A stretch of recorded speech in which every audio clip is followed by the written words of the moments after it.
అది అందరికీ నమస్కారం అండి.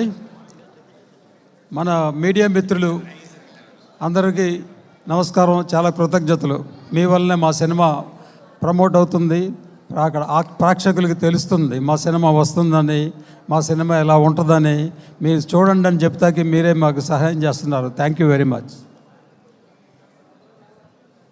ఇది యాక్చువల్లీ ఇందాక మన మ్యూజిక్ డైరెక్టర్ గారు, తర్వాత మా డైరెక్టర్ గారు నా తరపున అందరికీ కృతజ్ఞతలు చెప్పేశారు.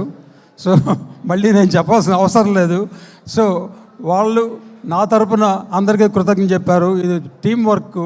ప్రతి వాళ్ళు మన ఈ సినిమాకి సహకరించినందుకు, పనిచేసినందుకు చాలా కృతజ్ఞతలు. Thank you very much.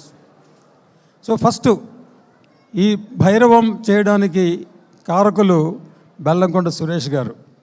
ఆయన ఒక సినిమా చూసి మాకు చూపించి ఈ సినిమా మనం చేస్తే బాగుంటుందని మాకు సలహా ఇచ్చి, మన శ్రీధర్ గారు కూడా చెప్తే అప్పుడు మేము ఈ సినిమాని మొదలుపెట్టాము. ఇప్పుడు May 30th రాబోతుంది అన్నమాట.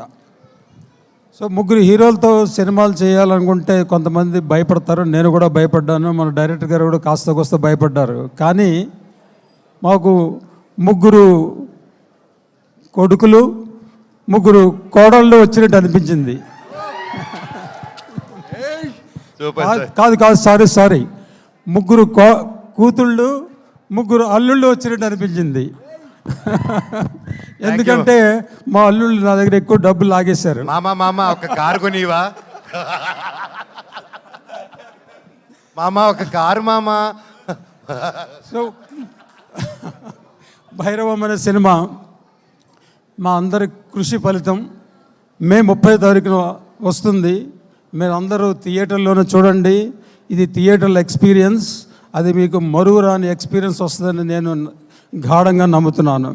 సో మీరందరూ చూసి మా సినిమాని సక్సెస్ చేస్తారని కోరుకుంటూ చెప్తున్నాను. Thank you very much.